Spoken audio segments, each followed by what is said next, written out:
ارشاد صاحب، جو آج کے ڈیولپمنٹس ہیں، ایک تو تعیناتی ہے D J I S I کی، اس کے ساتھ ساتھ جو یہ تفصیلی فیصلہ سامنے آیا ہے 8 ججوں کا، آپ سمجھتے ہیں کہ ملک میں جاری جو سیاسی آئینی بحران ہے، ایک عدم استحکام کی کیفیت ہے، اس ماحول میں یہ فیصلہ کچھ ٹھنڈ لائے گا یا آنے والے دنوں میں یہ کرائسس مزید بڑھے گا؟ دیکھیں، پاکستان جو ایک ریاست جو الیکشن کے ذریعے 1946 کے الیکشن کے ذریعے وجود میں آئی، جس کی بنیاد جمہوریت ہے اور جس میں قائد اعظم نے پارلیمانی نظام پسند کیا، اور ہندوستان میں متحدہ ہندوستان میں رول آف لا کے سب سے بڑے علمبردار جو تھے وہ قائد اعظم تھے۔ وہ خود بھی قانون داد تھے اور انسانی حقوق کے حوالے سے، قانون کی حکمرانی کے حوالے سے وہ اتنا حساس تھے کہ جب رولٹ ایکٹ پاس ہونے لگا تو انہوں نے کہا کہ ہرگز میں ووٹ نہیں دوں گا، لیکن ایسے کسی قانون کے حق میں ووٹ نہیں دوں گا جو شہری حقوق کو، انسانی حقوق کو پامال کرتا ہو۔ تو ایسے ملک میں سپریم کورٹ آف پاکستان کا فیصلہ جو ہے وہ حتمی اور آخری ہے۔ اس فیصلے سے آپ اختلاف کر سکتے ہیں، لیکن اس کے عمل درآمد سے انکار کرنے کا مطلب ہے کہ پاکستان میں آپ انارکی پھیلانا چاہتے ہیں، طوائف الملوکی کے حوالے کرنا چاہتے ہیں۔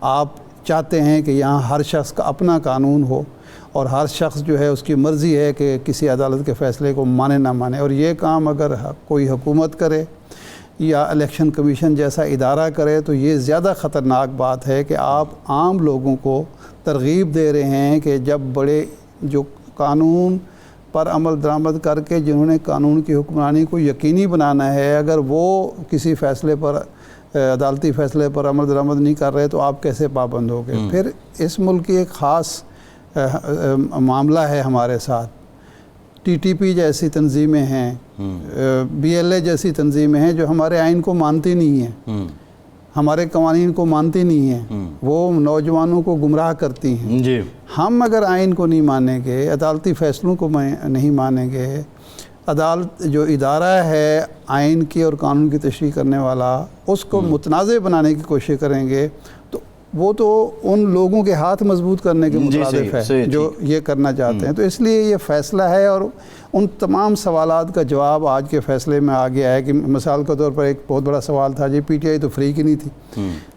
فیصلے میں لکھا گیا کہ پی ٹی آئی نے فریق بننے کے لیے درخواست دی اور بینچ کو چاہیے تھا کہ پہلے یہ فیصلہ کرتے کہ فریق ہے یا نہیں ہوا تو ہم نے تو 187 کے تحت کمپلیٹ جسٹس دینا تھا۔ جس فریق کے ساتھ زیادتی ہوئی ہے، جس فریق عوام، دیکھیں یہاں کہا جاتا ہے پارلیمنٹ کی سپریمیسی کا، وہ درست ہے، اس کے بارے میں تو میں آپ کو بتا چکا ہوں کہ جہاں آئین ہوتا ہے تحریری طور پر وہاں سپریم وہ ہوتا ہے، لیکن سب سے سپریم جو ہیں وہ ہیں عوام۔ عوام نے ایک ورڈکٹ دیا، ایک مینڈیٹ دیا 8 فروری کو، آپ مسلسل اپنے اقدامات سے اس کی نفی کر رہے ہیں۔ لیکن ارشاد صاحب، آئین میں تو سب سے بڑا اسٹیک عوام کا ہی ہے نا، سوال تو عوام کا ہے نا، تو عوام کے حق میں یہ فیصلہ ہے نا، یہی کہا گیا ہے کہ عوام کے ووٹ کو کی آپ نفی کر رہے ہیں، عوام کے منتخب نمائندوں کا جب وہ کہہ رہے ہیں کہ ہم پی ٹی آئی کے ہیں تو آپ کون ہوتے ہیں؟ الیکشن کمیشن کون ہوتا ہے کہ نہیں جی ہم تو نہیں مانتے؟ جو حکومت کہہ رہی ہے وہ تو کہتی ہے یہ آئین کی خلاف ورزی ہے، اس فیصلے کا کوئی آئینی ریفرنس نہیں ہے۔ نہیں، ان کے کہنے سے تو نہیں ہوتا، اس میں تو موجود ہے سارا کچھ۔ لیکن میرا بنیادی سوال یہ ہے کہ یہ ڈیفیوز کیسے ہوں گے حالات؟ نارمل آپریشنز کیسے شروع ہوں گے کہ جو لوگوں کے مسائل ہیں ان کو بھی کہیں نہ کہیں جا کے کوئی جگہ ملے، ان کو بھی ایڈریس کیا جائے؟ جس دن ہماری رولنگ ایلیٹ، حکمران اشرافیہ اپنے آپ کو قانون کے تابع کر لے گی اور یہ سوچ لے گی کہ اس ملک کو آئین کے مطابق، قانون کے مطابق چلانا ہے، جنگل کا قانون یہاں نہیں چلنا،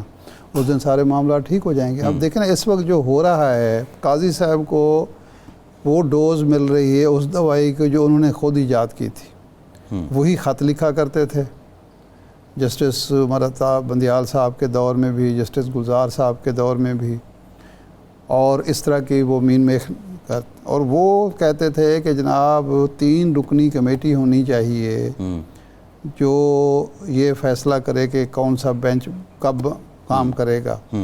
اب جب وہ کمیٹی بن گئی تو وہ پتہ ان کو چلا کہ جسٹس منیب اختر اور ان ججز کا نقطہ نظر بہتر تھا کہ ماسٹر آف روسٹر جو ہے وہ چیف جسٹس کو ہونا چاہیے, اور پھر وہ اسی طرف آ گئے. صحیح ہے. ارشاد صاحب اب کیا ہوگا اب, کیونکہ جو 63A ہے آئین کا آرٹیکل, اس سے متعلق جو نظر ثانی کی درخواست ہے وہ بھی کیس اب لگا دیا گیا ہے. آڈیو لیک سے متعلق بھی کیس لگا دیا گیا ہے. ایک بینچ کی سربراہی چیف جسٹس آف پاکستان کر رہے ہیں 63A والی, دوسرے بینچ کی سربراہی جسٹس منصور علی شاہ کر رہے ہیں.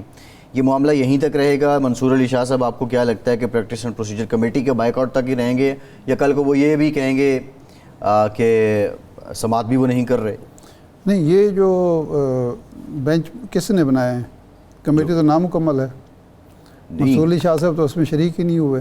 نہیں, اب وہ شریک نہیں ہوئے اس کا مطلب یہ تو نہیں وہ نامکمل ہے. کمیٹی تو ہے, وہ شریک نہیں ہو رہے. نہیں, جب یہ طے پا گیا کہ 3 رکنی کمیٹی فیصلہ کرے گی, تو پہلے آپ نے ایک جج کو نکال دیا, سینئر جج کو, جو تیسرے نمبر کے جج تھے, تیسرے نمبر پہ ان کو بھی نکال دیا, اگلے کو بھی نکال دیا. یعنی اس کے بعد اخلاقی طور پر جسٹس یحییٰ افریدی صاحب کو رکھنا چاہیے تھا نا.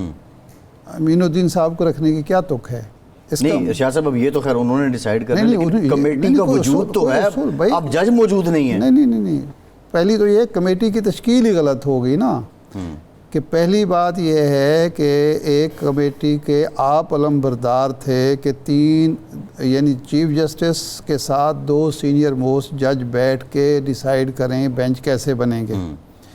آپ نے خود ہی اپنے اصول کو توڑا اور نہیں, وہ قانون بنایا حکومت نے, وہ ان کے کہنے پر ہی بنایا نا. آج خود کو حکومت کو کیا تکلیف, کیوں حکومت کو کیا تکلیف تھی؟ حکومت کا کیا مسئلہ تھا؟ یہ کورٹ کا اندرونی مسئلہ ہے نا. اور اس کی وضاحت ایسے ہوتی ہے کہ جسٹس منیب اختر صاحب کو نکالنا مقصود تھا, اور یحییٰ افریدی صاحب کو بھی نہیں رکھنا تھا. امین الدین صاحب کو لانا مقصود تھا. پرسن اسپیسیفک آپ قانون سازی کر رہے ہیں, ایک کو نکالنے کے لیے اور ایک کو لانے کے لیے, نمبر 1.